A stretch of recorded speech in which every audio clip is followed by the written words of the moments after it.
Hey, what is up guys? How are we doing? And welcome back to another video.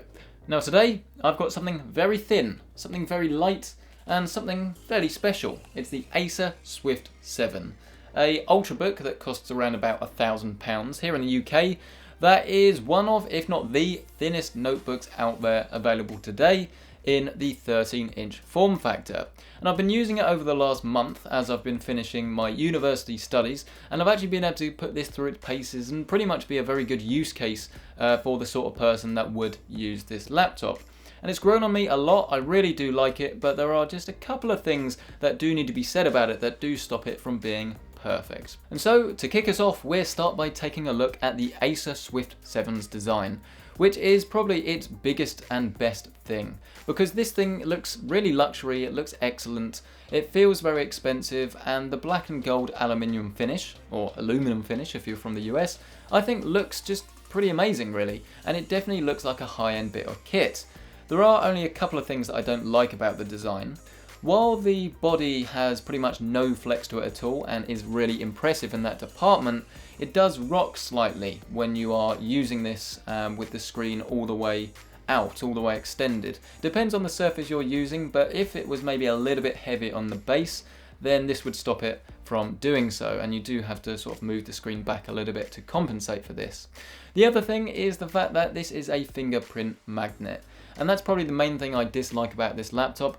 It's very difficult to handle this in a way that doesn't attract fingerprints like nobody's business, and it's a shame because this is such an expensive laptop.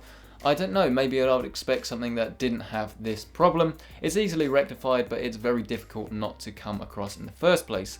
And then another minor point is the fact that the Acer logo on the front of the machine, to me it doesn't scream luxury. I think Acer should do what HP are doing, where they have like a posh logo that they put on their higher end bits of kit, because to me it sort of looks a little bit out of place on a laptop that looks and feels this good.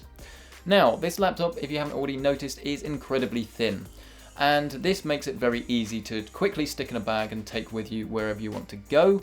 But it does come at the cost of I/O, as there's only 3 ports in total, 2 USB-C ports, none of which unfortunately have Thunderbolt, and then a headphone microphone jack. To me, it's actually not too bad, because what I would use this laptop for, and what I have used this for, is stuff on the go. And I'm not going to carry a mouse with me everywhere I go. I carry a memory stick, but I use a Type-C memory stick anyway, so it's not a big deal.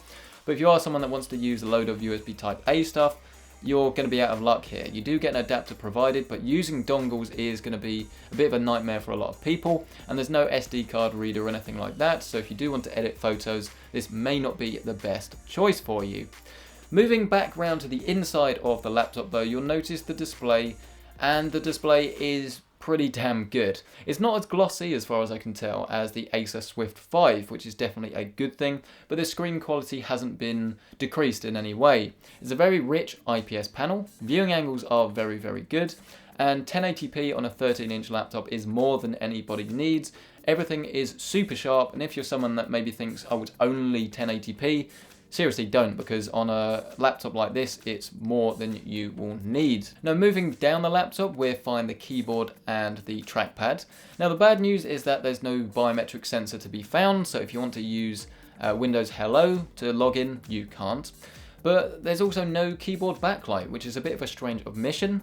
Granted that this isn't necessarily that much of a bad thing when you look at the Acer Swit 5, which had a backlight, but it was terrible. But come on Acer, this is a £1,000 laptop, surely you could find a way of getting a backlight into the keyboard. But other than those 2 minor niggles, not really anything bad to say, because it's been a real pleasure to work on this laptop. I've probably done between 20 and 25,000 words of writing on this thing, and the trackpad has helped in navigating around the laptop, because the Windows Precision drivers that this uses are excellent, the tracking is very, very good, the clicking is actually pretty accurate as well, and if you do want to use Windows gestures, I had no problems doing so. But the keyboard itself, it's great because there's plenty of travel for something so light. It was actually quite surprising using this for the first time, and it was just very quick and easy to get a lot of work done in a very short space of time.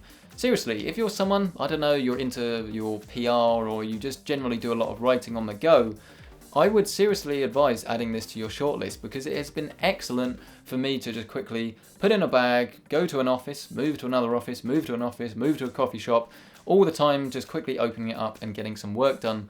For that, it's been very, very good. But of course, we probably should talk about the specs and the performance of this machine. Spec-wise, we've got an i5 Kaby Lake low-powered CPU, so it's not as powerful as something that you'll find on something like a Dell XPS, but it's more than good enough for what most people use their laptop for. It is also fanless as well, so it's going to be completely silent in operation.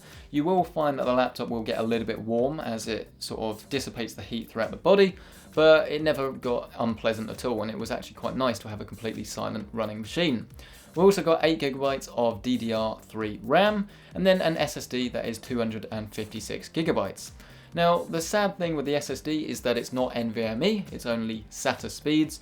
Most people won't notice this, but I am someone, of course, that probably would prefer to have faster speeds on a laptop that costs £1,000, but I can just about forgive it, but do be aware that there are laptops out there that will have faster hard drives in their system as a result of using an NVMe drive.